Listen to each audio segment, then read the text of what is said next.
Are you a failure? Think about that word, failure. How does that make you feel? Maybe there's a knot in your stomach. Maybe you thought of that one time, a presentation, a test, that startup idea that just died. We're conditioned to treat failure like a contagious disease, certainly something never to be spoken about. We see the final victory, the finished product, the grand success, but we skip the pages and pages and pages of mistakes, of screw-ups, of disasters that it took to get to that success. This traditional view of failure is not just wrong, but could very well be one of your biggest obstacles. Let's look at not just how to tolerate failure, but how to genuinely, enthusiastically love it. Because failure isn't the opposite of success, it's the prerequisite. It is the most powerful, most efficient learning tool on the planet, and once you master it, you can become unstoppable. The reason failure is so paralyzing is, in part, because of the language that we use. We don't say, this project I've been working on didn't succeed. We say to ourselves, I am a failure.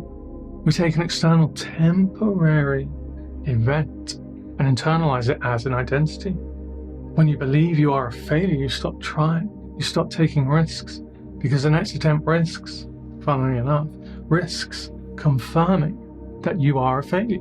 This is the difference between a fixed mindset and a growth mindset. The fixed mindset person views failure as a permanent personal indictment on their talent or intelligence. The growth mindset person views failure as temporary feedback, a signal, a data point in a much larger journey. We have to violently reject the fixed mindset's core premise. You are a human being. You are not a result. Your value is inherent, no matter what. And your mistakes are separate from your worth. Look at some of history's greatest innovators. We celebrate their wins, we see their success, but we ignore the mountain of losses. I remember reading recently that James Dyson, the inventor of the bagless vacuum cleaner, the cyclone technology, he apparently created 5,126 failed prototypes over 15 years before he found the one that worked. I mean, think about that, over 5,000 failures, and the associated costs, the time and the stress, all before a single success. He didn't quit even at prototype 5,000. He kept extracting data. We'll take one of my favorite artists, Vincent van Gogh. In his lifetime, he sold a single painting, one. Yet he continued painting with a furious, relentless passion, creating over 2,000 works. All while the world was rejecting his artistic vision. His entire career was a catalogue of financial and critical failure. Here's another one for my American friends. Abraham Lincoln. Before becoming one of America's greatest and arguably most famous presidents, he experienced multiple business failures, a nervous breakdown, lost several political races, runs for the Senate and the vice presidency. He failed in business, he failed in health, and at points, failed in politics. Yet he kept showing up for the next challenge. These people didn't succeed despite their failures. They succeeded because of them. They compiled an internal failure resume, a mental list of lessons learned that told them exactly which doors would close and which new approaches to try. They didn't see the rejections as endpoints. They saw them as perhaps expensive, but necessary for them market research. The greater the challenge, the more spectacular the potential for failure, and therefore, the more valuable the lesson. You must be okay with the potential for a spectacular flop in order to achieve the spectacular success. And I'm not saying to go out there and be completely reckless with your actions or with your money, but expect failure as part of the process and not to give up. Here's a mindset shift. Think of your goal, your finished product, your ideal career, your ultimate skill as a magnificent sculpture waiting inside a block of raw marble. You don't get there by adding material. You get there by chipping away everything that isn't the sculpture. Every single strike of the chisel, every shard of marble that falls to the floor is a failure. A piece that was wrong, that had to be removed. But those failures are absolutely vital. You don't mourn the lost marble. You recognize that its removal was a necessary step to define the final form. Failure is just the act of chipping away the excess. It's the action that reveals the underlying truth, the successful strategy, the perfected shape. The process of creation could be defined by the removal of mistakes. So when you mess up, you're not messing up your life, you are simply defining your masterpiece by removing the irrelevant and the incorrect. Keep chipping. The final form is there if you really want it. Another simple trick is to add the word yet to every failure. I can't land this client becomes I can't land this client yet. I've never found the love of my life becomes I've never met the love of my life yet. It changes your brain's perspective from a closed door to an open challenge. It keeps you in the game. It makes failure an active state of learning, not a passive state of being. And this leads us to the critical distinction. What is true failure? True failure isn't the mistake itself. The failure is the moment you stop learning and stop trying. If you mess up, analyze the mistake and immediately pivot. That's not a failure, that's a pivot. That's an adjustment. If you mess up and then give up, that is the only true failure. The only irreparable damage is the loss of your willingness to engage and to adapt. As long as you keep adapting, you are in the learning phase, and that is a phase of progress. Organizations these days, and individuals, operate in a culture of blame. A failure happens and the first question is, whose fault is it? This is, in a way, toxic. It drives mistakes underground. It encourages lying out of fear. It ensures the same mistakes may be made again and again, because the true systemic cause, the root cause, is never addressed. Perhaps we need to shift to a culture of open inquiry. Now, if somebody's repeatedly making mistakes, that is different. But when a mistake happens, maybe the question should be, what was the mechanism that led to this outcome? And what data does this provide? It removes the personal shame and puts the focus squarely on the process, not just the person. If you can analyze a mistake without that heat of personal shame or fear, you can extract the gold, the pure, actionable data that only failure can provide. Just for the record, I am not a doctor or a scientist. That is not my speciality. So I'm just sharing what I've learned from personal research, and so let's get neurological for a minute.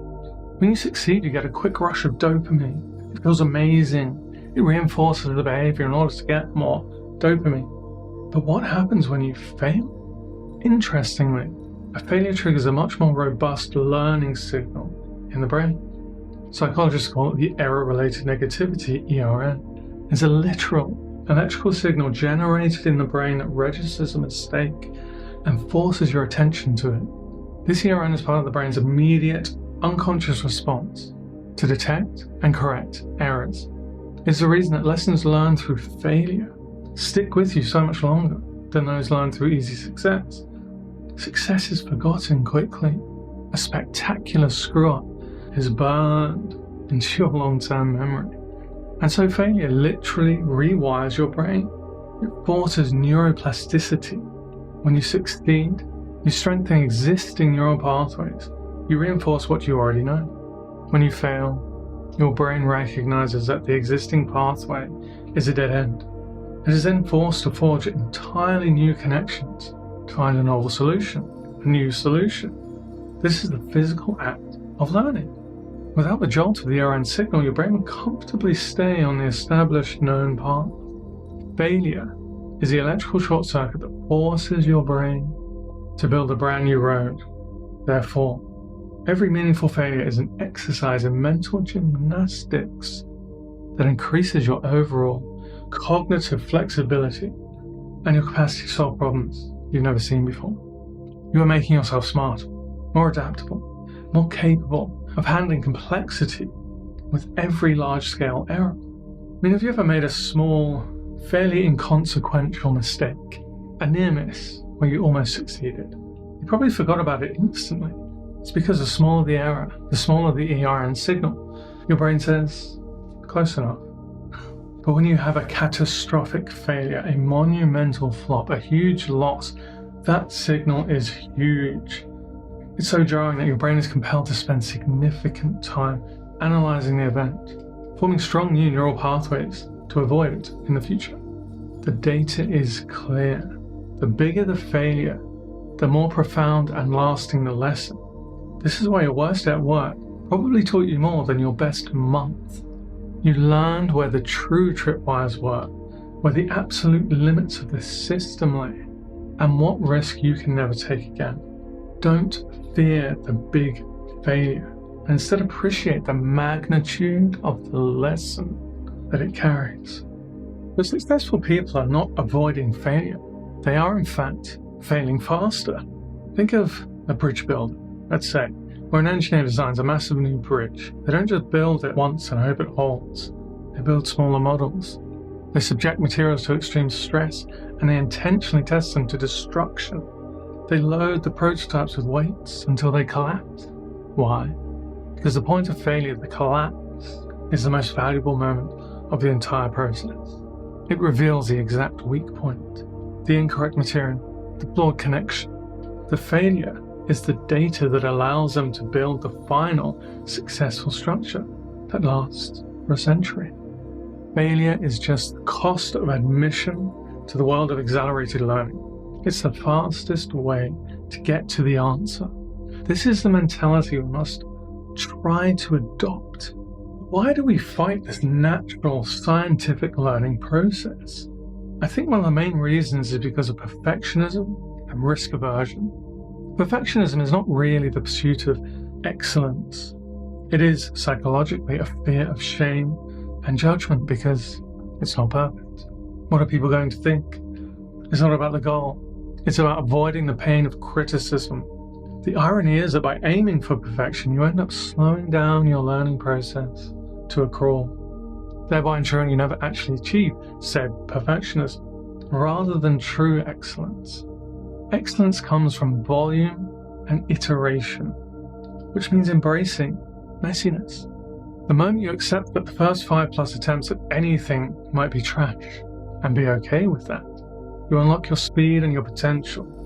Failure is the antidote to perfectionism. It forces you to engage with the reality that improvement is messy, and the goal is not perfection, but progress at speed.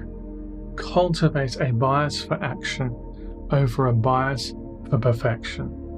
Now, without dismissing somebody's hard work, some people do get lucky. They manage to achieve success right out of the gate, and this may continue throughout their entire lives. And I hope this happens for you. I love watching people succeed in life. Just don't be afraid of failure. So here is your challenge. Change your vocabulary, change your focus. Stop seeing a flop as a final grade and start seeing it as the most detailed, data-rich feedback that you will ever receive. Go out there, try something, fail gloriously, analyze it, and then try again. The world may be waiting for your brilliant second draft. Now, what was your biggest, most valuable failure? Let me know in the comments below. And as always, thank you for watching. And until then, I will see you next time.